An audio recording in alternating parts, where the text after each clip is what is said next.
Hi everyone, welcome to my channel Sunil education. Telangana intermediate విద్యార్థుల collect ఈ విద్యా సంవత్సరంలో మార్చి 1వ తేదీ నుంచి ఇంటర్మీడియట్ పరీక్షలు ప్రారంభమయ్యే అవకాశం ఉంది. ఈరోజు టాపిక్లోకి వెళ్ళినట్లయితే అలాగే మీరు కూడా లైక్ చేయండి. లైక్ చేస్తే ఏమవుతుందంటే ఈ వీడియో ఇంకొంతమందికి రికమెండ్ అవుతుంది. అలాగే మీకేమైనా డౌట్లు ఉంటే కామెంట్ చేయండి, కామెంట్ బాక్స్లో కామెంట్స్ అయితే పెట్టండి.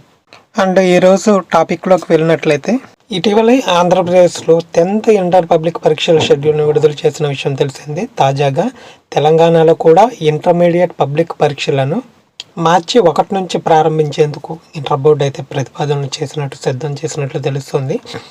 కొత్తగా ఎన్నిక కానున్న విద్యాశాఖ మంత్రి బాధ్యతలు చేపట్టిన తర్వాత ఆమోదం తీసుకుని మరో వారం రోజుల్లో టైం టేబుల్ను ప్రకటించే అవకాశం అయితే ఉంది. పార్లమెంట్ ఎన్నికల నేపథ్యంలో పరీక్షల నిర్వహణకు, వాల్యుయేషన్ ప్రక్రియకు ఇబ్బంది లేకుండా ఈసారి కొంత ముందుగా పరీక్షలను ప్రారంభించాలని ఇంటర్మీడియట్ బోర్డు అధికారులు అయితే భావిస్తున్నట్లు సమాచారం.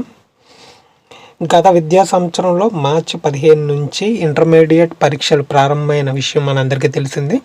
ఏప్రిల్ 1 నుంచి 15 మధ్య జేఈఈ మెయిన్ చివరి విడత ఎగ్జామ్స్ ఉన్నాయి. కాబట్టి ఇంటర్ పరీక్షలు ముగిసిన తర్వాత కనీస గడువు ఉంటే విద్యార్థులు సన్నద్ధమవడానికి వీలవుతుంది. కాబట్టి దీనికి తోడు ఇంటర్ తర్వాతే 10వ తరగతి పరీక్షలు నిర్వహించాలి. ఈసారి జూన్ 1వ తేదీ నుంచే ఇంటర్ కాలేజీలు ప్రారంభం కావడంతో కనీసం మార్చి 1వ తేదీ నుంచి పరీక్షలు మొదలు పెట్టాలని ప్రతిపాదనలు సిద్ధం చేసినట్లయితే సమాచారం. ఫిబ్రవరిలో ప్రాక్టికల్స్ అయితే ఉండే అవకాశం అయితే ఉంది. సో దీన్ని బట్టి చూసుకుంటే ఫిబ్రవరి 28వ తేదీ నుంచి లేదా మార్చి 1వ తేదీ నుంచి ఇంటర్మీడియట్ పరీక్షలు జరిగే అవకాశం అయితే ఉంది. సో దీనికి సంబంధించి అప్డేట్ అయితే వచ్చే అవకాశం అయితే ఉంది. So wait for the update. So as of now అయితే ఇది. వీడియోని ఇంకెవరైనా లైక్ చేయకపోతే లైక్ చేయండి. అలాగే ఇంకా మన ఛానల్ని సబ్స్క్రైబ్ చేసుకోకపోతే సబ్స్క్రైబ్ చేసుకోండి. Thank you for watching. జై హింద్.